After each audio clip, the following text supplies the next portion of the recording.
राधे राधे दोस्तों। मेरा नाम रिया है।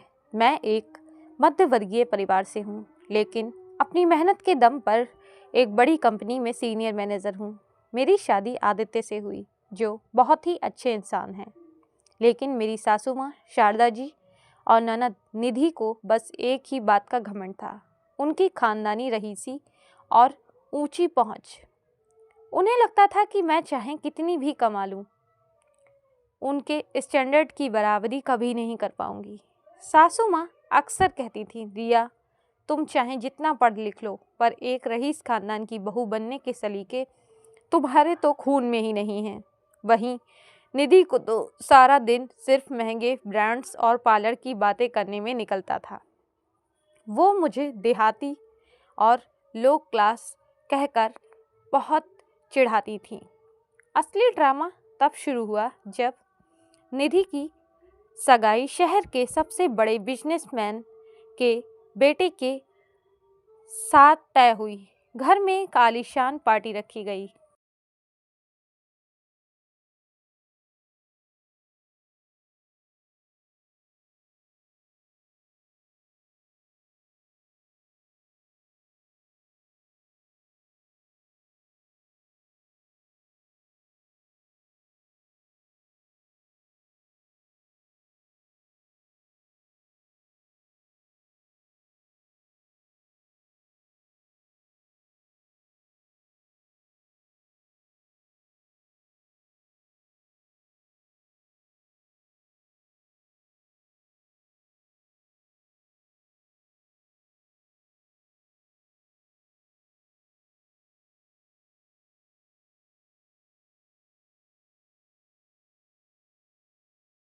जिसमें शहर के तमाम बड़े नाम शामिल होने वाले थे।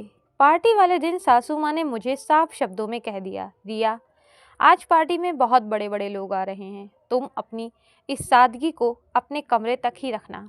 बेहतर होगा कि तुम किचन में ही रहो और खाने पीने का इंतज़ाम देखो। मैं बिल्कुल नहीं चाहती कि मेहमानों के सामने तुम्हारी वजह से हमारी नाक कटे। निधि ने भी ताना मारा, हाँ भाभी, आपका वो साधारण से कपड़ों मेरे हाई प्रोफेशनल ससुराल वालों के सामने बहुत अजीब लगेंगे। आप बस अंदर ही रहिएगा। मुझे बहुत बुरा लगा, पर मैंने गुस्से के बजाय शांति से काम लेने का फैसला किया। मैंने किचन का सारा काम संभाला, लेकिन मुझे नहीं पता था कि आज नियति ने कुछ और ही प्लान कर रखा है। पार्टी में सबने शराब पी थी। तभी पार्टी के चीफ गेस्ट, जो शहर के सबसे बड़े औद्योगिक घराने के मालिक मिस्टर सिंघानिया थे, अपनी पत्नी के साथ वहां पहुंचे। सासू माँ और निधि उनकी आवाभगत में बिछी जा रही थीं। मिस्टर सिंघानिया ने चारों तरफ देखा और पूछा, शारदा जी, आपकी बहू रिया कहाँ है? हमने सुना था कि वो आपके घर में ही रहती है। सासू माँ हकलाने लगी, वो असल में उसकी तबीयत कुछ ठीक नहीं है, वो कमरे में है। तभी मिस्टर सिंघानिया की पत्नी, जो एक मशहूर सोशल एक्टिविस्ट थी, बोली, ये क्या कह रही हैं आप? रिया तो हमारी प्रेरणा है। जिस प्रोजेक्ट के लिए सरकार ने मुझे सम्मानित किया था, उसका पूरा ब्लूप्रिंट रिया ने ही तैयार किया है। वो तो इस शहर की सबसे प्रभावशाली महिलाओं की लिस्ट में टॉप पर है। तभी आदित्य मुझे किचन से बाहर ले आया। मैंने एक बहुत ही शालीन और सुंदर साड़ी पहनी थी। जैसे ही मैं बाहर आई, मिस्टर सिंघानिया और उनकी पत्नी ने सबके सामने मेरे काम की तारीफों के पुल बांध दिए। उन्होंने निधि के होने वाले ससुराल वालों से कहा, आप बहुत खुशनसीब हैं कि आपको ऐसा परिवार मिल रहा है जहां रिया जैसी समझदार और टैलेंटेड बहू है। निधि के होने वाले सास ससुर मेरा हाथ थाम कर बोले, बेटा, हमने तो सुना था कि इस घर की असली रौनक शारदा जी का रुतबा है, पर आज पता चला कि इस घर की असली शान तो आप हैं। पार्टी खत्म होने के बाद सन्नाटा पसर गया।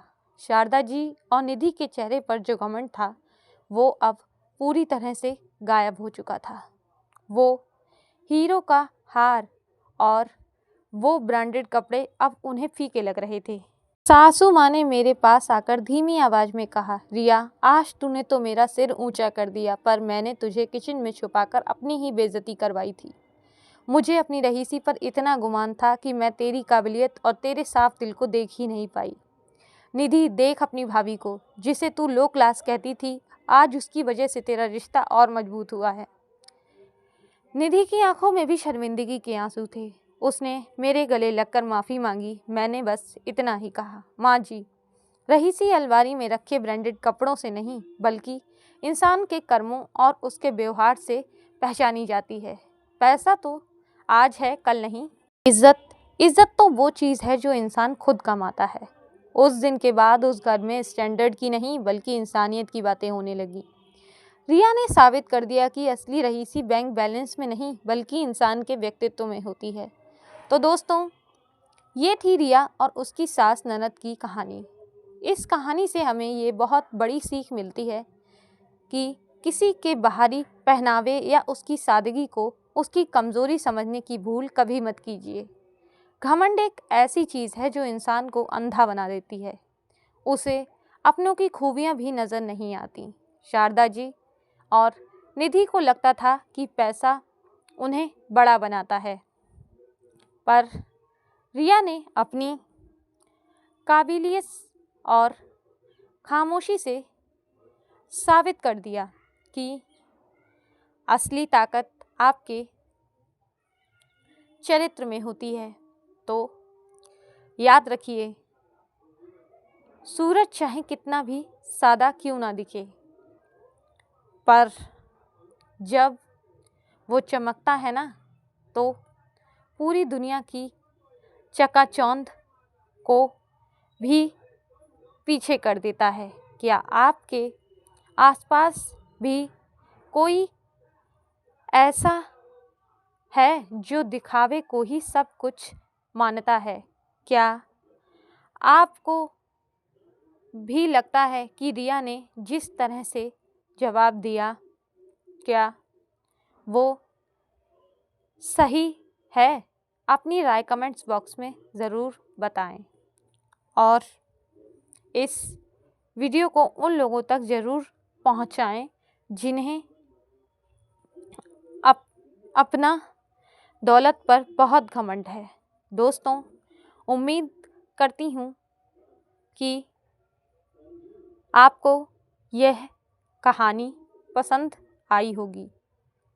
तो हमारे चैनल को सब्सक्राइब करना बिल्कुल मत भूलना। कल फिर मिलेंगे एक ऐसी ही और नई और दिलचस्प कहानी के साथ। तब तक के लिए आपका धन्यवाद।